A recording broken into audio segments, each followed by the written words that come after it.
In a significant move towards strengthening financial transparency and institutional governance, the Hon'ble CEM of TTAADC, Shri Runeil Debbarma, chaired the first quarterly review meeting for the financial year 2026 and 27.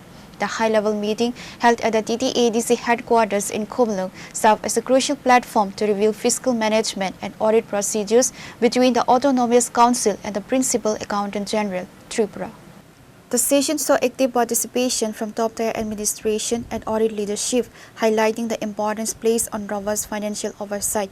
Key dignitaries in attendance included Shri Sailendra Bikram Singh, Principal Accountant General, Tripura; Shri Bigneshwaran K, Senior Deputy Accountant General; Shri Rabal H. Kumar, Chief Executive Officer, TTAADC.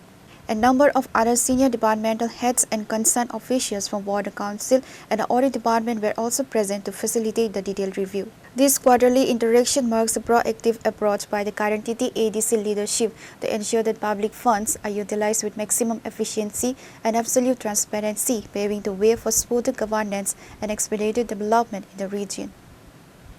Bureau Report, Chini Khorang.